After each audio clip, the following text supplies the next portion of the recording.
Aloha, my name's Anna Covert, and I'm coming to you from my battleship here on the beautiful island of Oahu. This week on the Covert Code, the topic is leveraging AI to drive business growth. And my special guest is Garry S. Wheeler, co-founder and COO of Xpertloop. An author of multiple book titles, Garry has a passion for helping authors create their unique voice. Today, he's here to share his new platform and how it leverages artificial intelligence to connect to new audiences, increase engagement, and drive business growth. Thanks so much for being here today, Garry. Thanks for having me. I just wish I was sitting there with you in Hawaii instead of sitting here in Naples, Florida. Yeah. No, we got to do a live one of these, a real one of these days. Exactly. Give me an excuse to get over there. Well, Mhm. thank you for your time. I really appreciate it. So to kick us off, can you give us I know you have a very fascinating background, which we talked a little bit about before.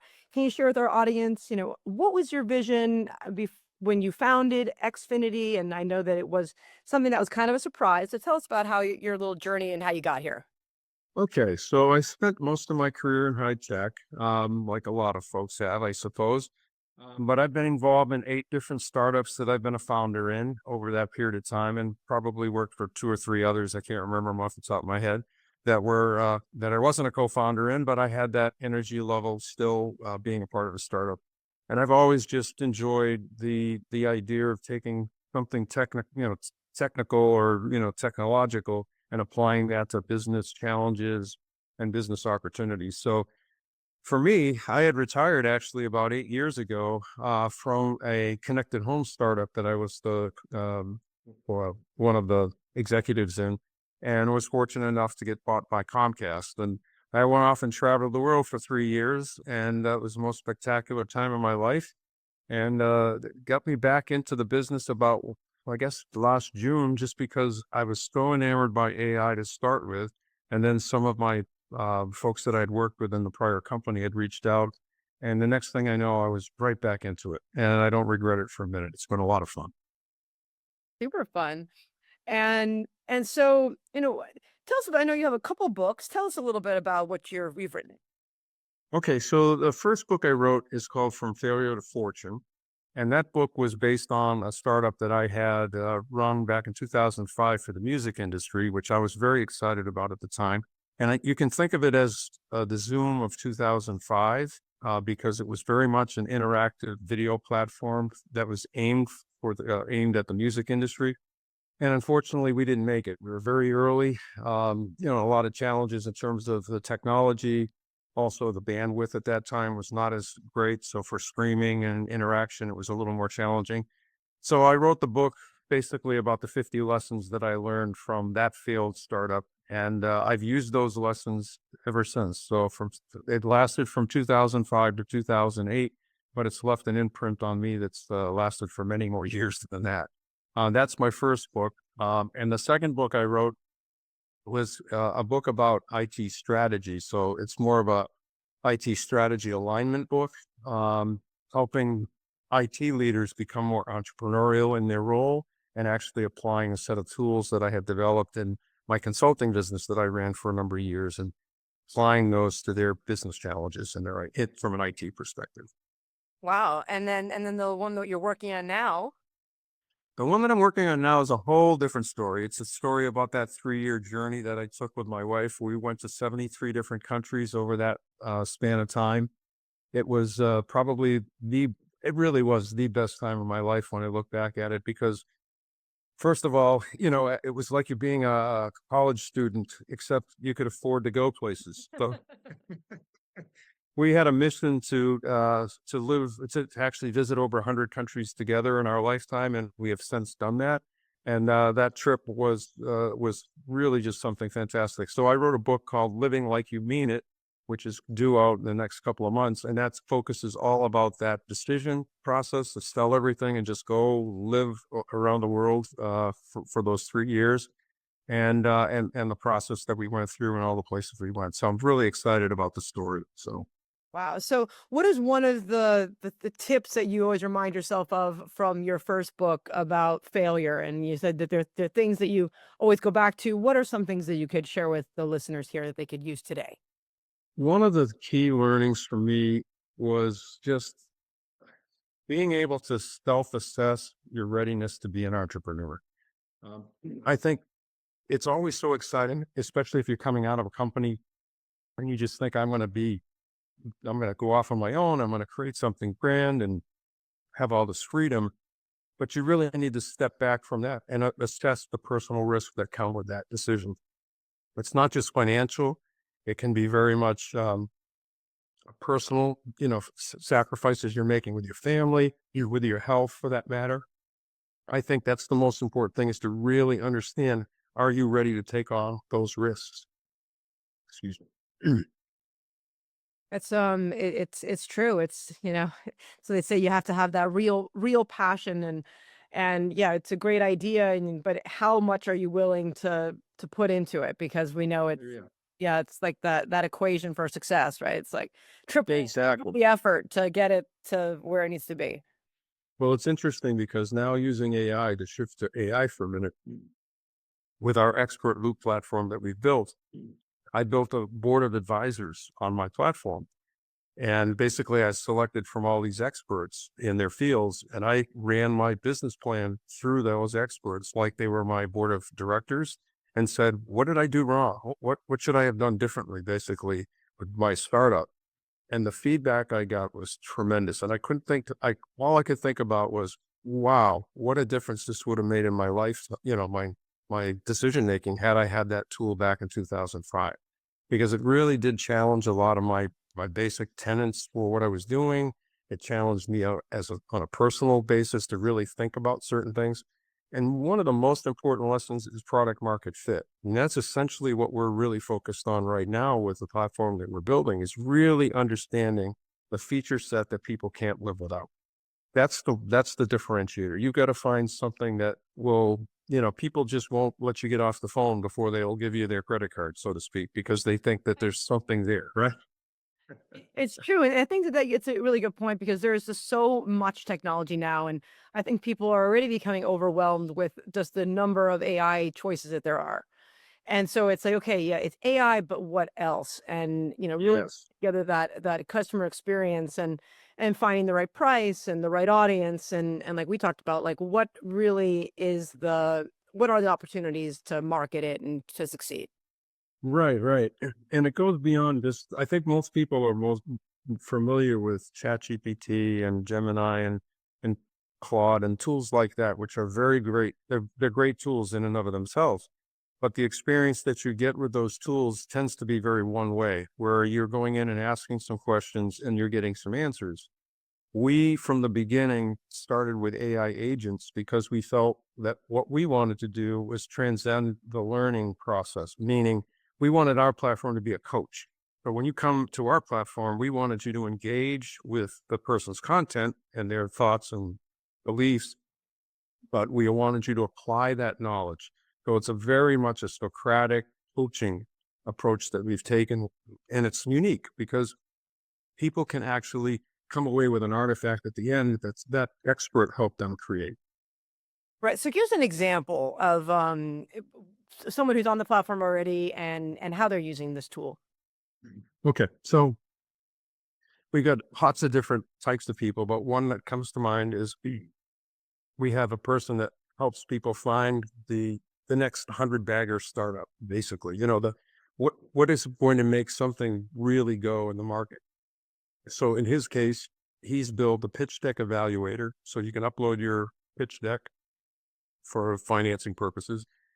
And his AI will help you navigate through that whole document and come out at the other end with a much better pitch and a critique of what's good and what needs to be worked on even further. And that's a real time example. He also has like a five bullet point or methodology around building your startup story. And the platform takes you through a coaching session for each one of those five points of his methodology. And once again, at the end, you have something that you can build your business plan on. We have people using it for marketing plans. We have people using it for succession planning, um, coaching documents to help CEOs, for example. So there's all types of things, but they're using the agents to do it. It's not just about putting static content into the platform and having people question and answer it. It is really built to take you through a process that somebody thinks is very critical to helping you succeed. So, So just to back it up for the listeners, so this agent, so as a for instance, I, the writer of the Covert Code will come to the platform. I would take all the content I've written, my book, my blogs, my podcast, we would load it in, and now the we're going to develop the agent, which is a virtual avatar of my author voice. Right? And then we can use that tool in multiple ways. I could have a chat bot on my website. People could come and instead of, they might have questions about the book. Instead of writing an email, they could be kind of asking the Anna agent about what my thoughts were, how to apply the learnings of the book to this question that they have. exactly. It's meant to be interactive and authentic. So one of the things, again, that differentiates when we stand up your content, the way you just described it, all the types of content, it's put in a siloed database. It's not contaminated by everyone else's thoughts. It's now your data, your voice, your values that are communicated.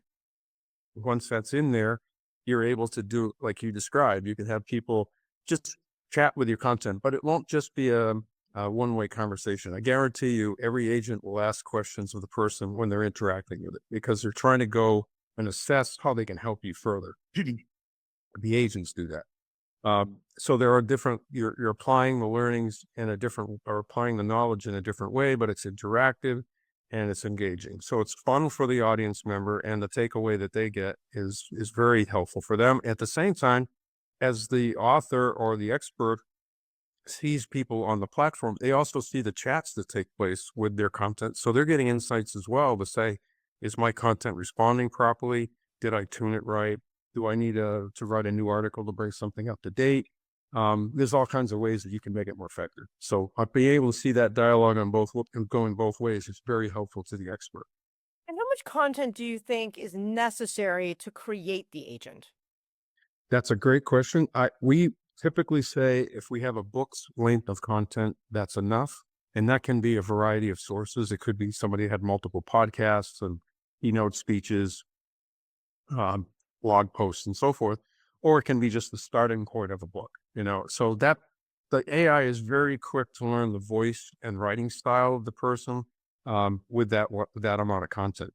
And if you change and go in a different direction with new writings and so forth, it'll pair it up with the initial content that you have to try to make it even better as it learns your voice out further. So. Yeah, and how else are people using this tool to, or is it more contained versus, so I'm the one who's training it and providing, feeding it, nurturing it, and then based off people engaging with the content, we're learning about what else we might need to fill in the gaps. How else can the tool be used to try to attract new opportunities or increase audience size? Okay. So what we find is people that write a lot of articles, they're trying to stay current, newsletters and things like that. They'll embed a link in their articles that will take somebody like a call to action. Hey, instead of spending the next hour going through all this content, why don't you click on this link and you can interact with it right here on my expert loop, and I'll help you apply this knowledge, this learning, or this methodology.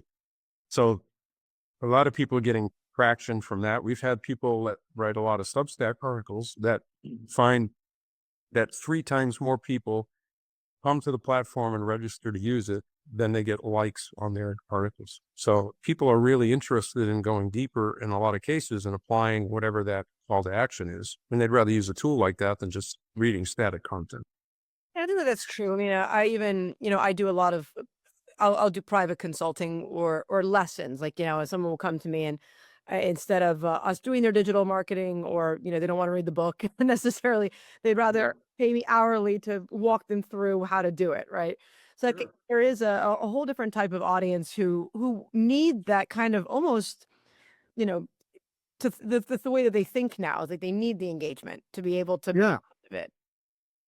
Well, I find myself, I learn better if I'm trying to apply whatever I'm reading. If I read a book, I might pick up a few great ideas and jot them down, but I don't necessarily apply them. With this type of technology really does require you to spend the time to apply the knowledge. And when you do, you've learned it. It's something you can reuse many times down the road. You can always come back to the expert loop and do it, or you can apply it even outside of that because now you know the principles and have applied those from the expert. So Do you see this being maybe something that would expand into educational materials for professors and universities and you know, what are your thoughts on that? I don't see there's any limits there. In fact, we have people now that are using it for generating training materials. So they're taking their content and creating a training class from it. We don't, our platform isn't a training platform per se, but you can create the content to use it elsewhere. So people are using it for those purposes. We've had a couple of universities actually in their classes use our technology to engage the student in the work of the professor that was using it. So, and that's been really interesting learning for us. It helped us do some things on our interface that we thought would be, basically got some really great feedback that we could apply to the interface to make it better for the student. So I think that's a great use case, honestly. Yeah, I think that even thinking about my first book, 'cause, now I'm working on my second book, The Solar Coaster, and I had there's a lot, with Forbes, of course, there was a limit, right? It was or a recommendation, I'll call it, right? Between your book should not be longer than 55,000 words. Like the ideal business Hmm. book was 45,000 to 55,000 words.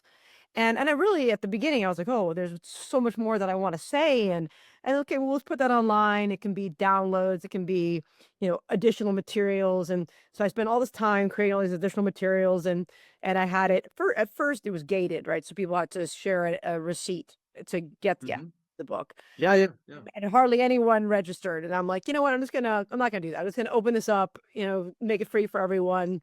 It's this one less barrier to, oh, I don't have the receipt and forget it, right?" Hmm. But now it makes me think for the future and with opportunity for real authors is instead of saying, "Hey, visit the site for more materials," it's, "Hey, go now and engage in the bot and see," or the not the bot, but the agent, and Yes, the agent. and do a test or Yeah. topics. Ask it for what other topics you're looking for or how it could apply, and just giving a whole nother engagement opportunity while they're even reading. Absolutely. And one of the key tenets that we had going into the build process of the platform was that we wanted the IP that gets created on this platform to be owned by the author or the expert. You can't always say it's an author, it's an expert. It can be a coach, a consultant, but somebody that's put the time and effort into the platform should own the content and they should be able to monetize that or use it for lead gen or whatever purposes that they think is important to their business. So our platform is very accommodating to that. In fact, we try to drive every expert that comes onto the platform to monetize the content. Here's some ideas from how you can do that through subscriptions or licensing, or even buy you a cup of coffee. I mean, there are apps out there that do that and collect fees that way. And people are very appreciative that they're getting this kind of interface and time with the expert through their AI tool and getting access to that knowledge in a way it's very personal. It seems like you're actually working with the person, and who could afford that otherwise? You know, a lot of times you're never going to have the benefit of being able to write the check to have that person engaged full time on a consulting gig with you, but you get the benefit of using their AI for a lesser price, and the expert gets to scale their expertise in a way that they wouldn't be able to otherwise. Course, you mentioned lead generation, which I think is really interesting. So the chat or the agent can also fill out a form on, so people fill out, they give their information in the bot. Then does that connect? Do you have like an open API with CRMs, or are people managing those opportunities inside of your platform? So, the way we currently handle it, we have the ability to embed URLs in the platform so you can take somebody somewhere else. But typically, what most people are using is Calendly because it's such a simple tool. And they'll just assess the chat will be assessed based on maybe three questions that get answered or asked. And then the agent will suggest, hey, why don't you, this looks like you're struggling with this topic, or it looks like you're going deep on this topic, why don't you book a half an hour free consult with me today? And it will serve up the calendar right there in the app. Wow. Yeah, it's pretty cool. I like that Yeah. because people do take advantage of that because they're working through something and they're like, "Wow, this is really great. Now I can actually talk to the person and go even further with it." It's we call it keeping the expert in the loop, basically human in the loop. So That's cool. So what do you think, now with what's going on with AI, what are the risks that businesses should be aware of and how to, they want that we use AI to drive business growth, but what risks are there out there for maybe picking the wrong tools or what are you thinking? I, my whole life, as I mentioned, has been in technology, and I've seen the good, bad, and the ugly of it. Quite honestly, um, there's always things to be worried about, and just be cautious about because people can use it for bad things too. All right, so you have to really go into it knowing that the technology has to be steered and nurtured, just like like an intern or an employee would need. You have to put some guardrails on there to make sure it performs the way you want it to. Um, and I think the agents are the best way because it does take you through you have to go through a deep thought process. And when I say that, we start with templates for people. We don't make them start from scratch writing code. It's not like that, but we give templates and they go in and tune it to what they think is the most important to their messaging. So that's an investment of time that I think people need to be willing to make sure AI serves their purpose. Um, don't go into it assuming that any packaged platform or AI agent is going to do the job that you want it to, because you definitely want to remain in the loop as a human. And a lot of times, what I hear is people are going to, oh, my job's going to be taken away from me now. Somebody's writing these summaries and doing these blog posts in my behalf. And to me, I don't look at it that way at all. I look at it as the people that are AI agent trained and ready, those are the most valuable people. You're not replacing people that are with AI, you're replacing the people that don't want to learn AI, because AI is going to be part of our future, and you want people that can wrap their heads around it. There are, and go forward using the tools. I mean, that's the most important thing. Absolutely. I mean, there's been for so many years, I've always wanted to clone myself. I'm like, the only way that I can grow is if I clone myself. And now, this is it's kind of that. It's kind of like that. It really is. I mean, there are times when I ask it questions of my own content because I'm testing to make sure, and I'll be like, "Did I say that?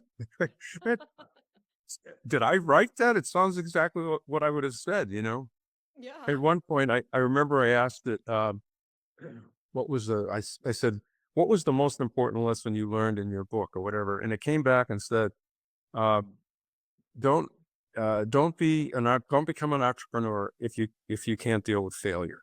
And that was I think it was lesson 13.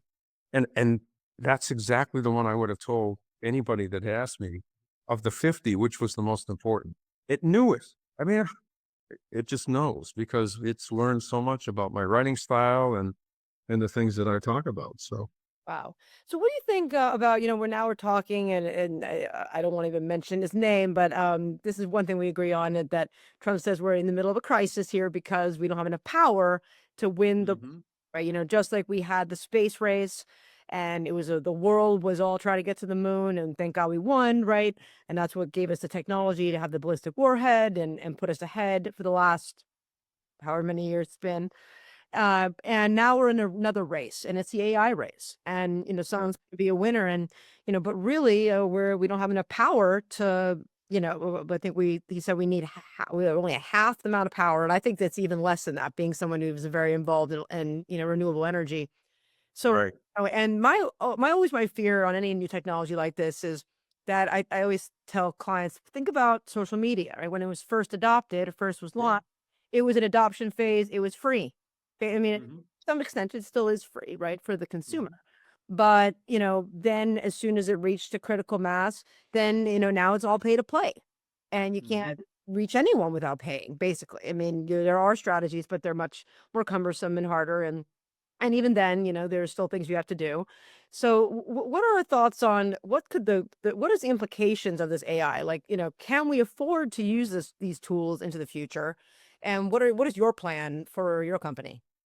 Yeah. Okay. So I don't want to get political at all. I just think that at some level we have to recognize that power is a key concern as is space for these data centers. And if we're going to compete, we need to be the leaders in it. I don't want to sit back and watch us get passed by the rest of the world. I think we have right now, I still believe we have a leading edge in the space.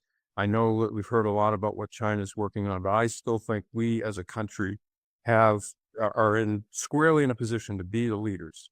And the investment that Trump's talking about and his team's talking about, I think it really is legitimate. I don't know. I mean, over time, the technology will be less demanding on that. We're going to figure that out, right?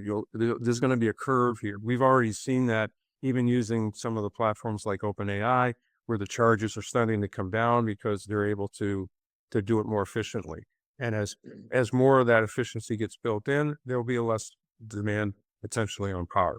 But I think in the short term, we got to go heavy and hard, and then as the technology catches up and requires less, we just have to be ready to cap that, right? Not continue to spend the money.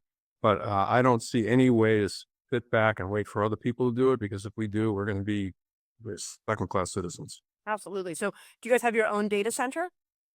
No, we don't. We've outsourced everything to Amazon in the cloud. We have a very good relationship there. And I, I, I think that's the way most companies are going anyways.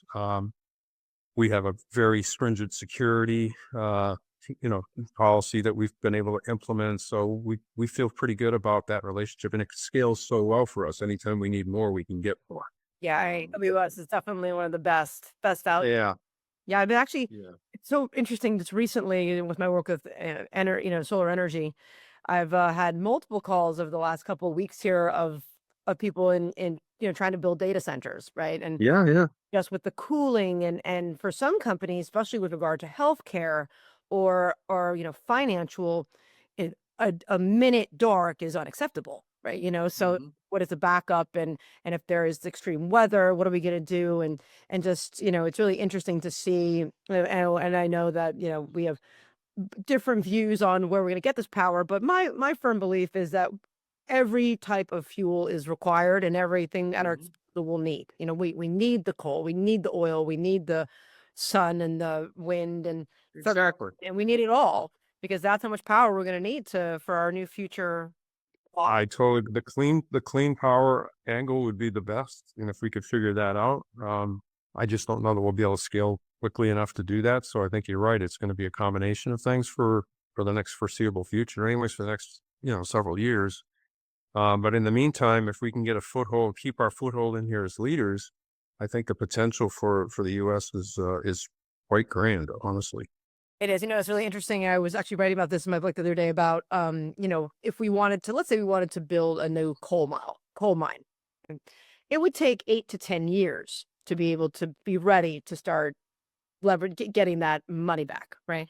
Hmm. And so when you start thinking about that and how fast time's going, it seems like Yeah. AI, I mean, just it's so rapid that but only take a year and a half to be able to power that all with solar, right?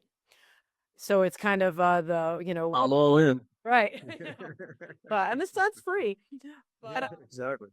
yeah, so can you give any specific examples of an AI driven solution where we saw that we reduced costs and improved efficiency for a company?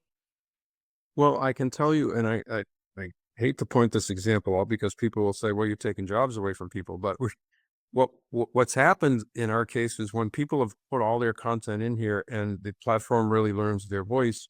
So to be relevant, they're doing a lot of news article posting on LinkedIn or Substack articles and social media and so forth.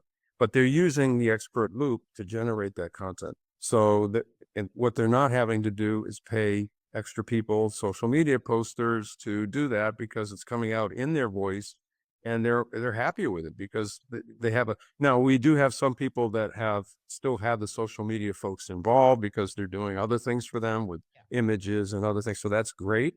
But the basic of creating the content, you're saving all the time of the expert and you're potentially saving a lot of time on the social media side.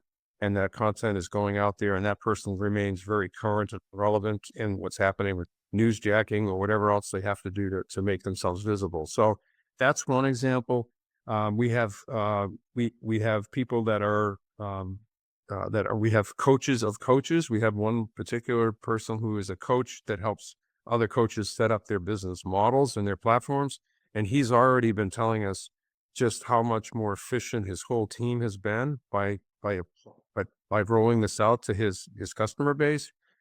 because they're not having to call in and ask for administrative help on things or specific help on a method or tool that they're working on, because they can get it right out of the system, and that's saving them time. Now we're early in the game, so I'm convinced, like, if I talk to you a month from now, I'll have three more examples. It's just constantly people are finding new things to do. And what we've done in our community here is we actually, as we build these agents, work with the experts to build them, and we enable them to build it themselves, by the way. They get to a certain point where they don't even need us. But what we do is we share those agents with the other experts on the platform. So we're saving them time in that sense. They've already got an agent built somewhere else. Hey, this will help you on it. Why don't you plug this one into yours? And next thing you know, you've got an agent writing your marketing plan for you that you're not having to write. So there's all kinds of angles here.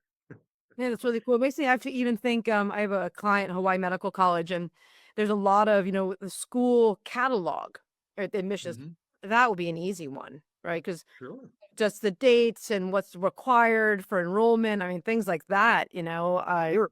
there's endless opportunities. I can't wait to get mine.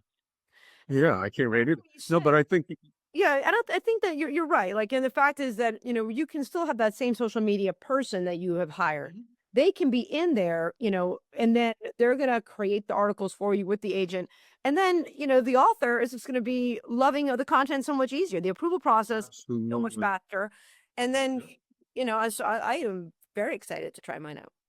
Yeah, well, and you're also it's for the person that has the tool. If it's the social media person, now all of a sudden they don't have to worry about the writing part, but they're worrying about the targeting, and they're worried about the direct market, whatever marketing aspects that they can bring into the equation. So their skill set may have to change a little bit to adopt, but at the same time, I think it's more efficient for everybody. So. Absolutely. So, guess my last question for you is, where do you see the next big leap in AI for businesses will be?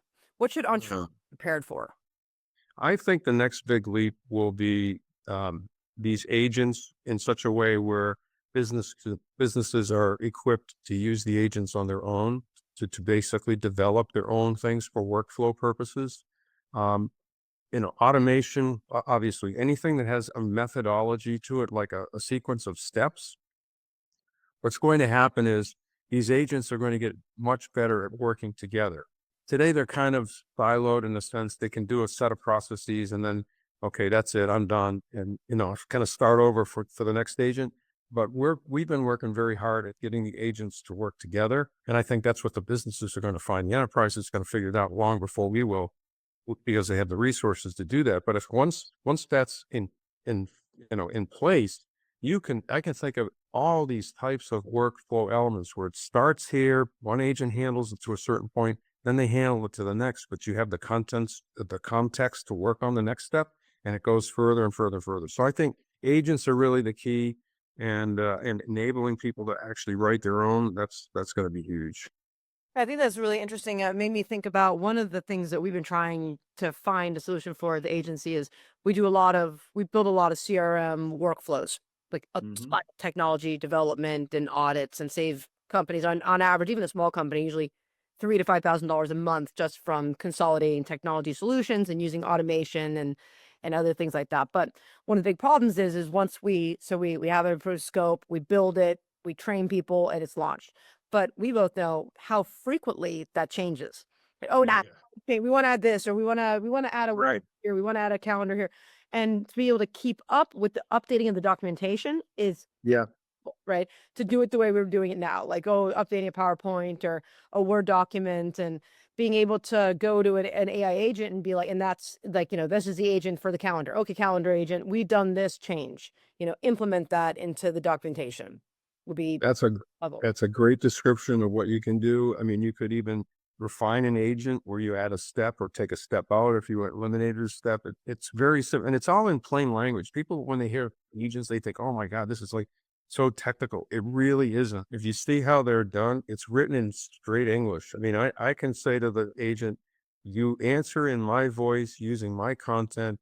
You're answering it as though you're the author of this content, and I want this tone in the messaging, and I want you can describe it just like that, and the agent will behave the way you tell it to. So if I don't want to use a certain word, I don't like this word, tell it you don't like that word. They won't use it. We Right. had someone that had to I think it was like they kept spelling his last name wrong when they were doing. He said, "Make sure you always spell my name with two L's at the end." It never made the mistake again. Right. And then you think that there's a, now with the metaverse, right? And this idea of avatars and whatnot, like, Mhm. how or is there a next step here of visualization of like, okay, here's the agent, here's the avatar, and now they could even take shape in the metaverse. Yeah, I think so. I mean, there are companies now that are focused more on the visual aspects than we are. That's sort of our next phase. We wanted to be very true and authentic in a coaching platform with the agents as our sort of our starting point. But we have desires to do a lot more with images and with audio outputs and things like that. But to have clones, yes, clones are out there. You can actually have a clone built where it looks very much like you, talks a lot like you. I still find it's a little awkward when I interface with it. It's a little bit kind of like puppetry in a way, and it doesn't go very deep. It's designed more to make somebody look, make it a look and feel of the person as opposed to the in-depth knowledge that they have to convey. So that still has a ways to go, but I think it will get there, and we'll incorporate avatars and things on our platform as well. It's fun. If people want it, we want to provide it. So Yeah. Awesome. Well, thanks so much for being here today. And to all listeners, you can connect with Gary on LinkedIn.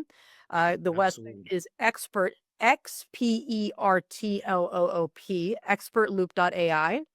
And the pricing is very, very affordable and it's perfect for authors and all different types of businesses, as we've now learned. Thanks so much for being here today. And you also have work on Linktree. Yes, I am. Yeah. Okay, it's Garry S. Wheeler.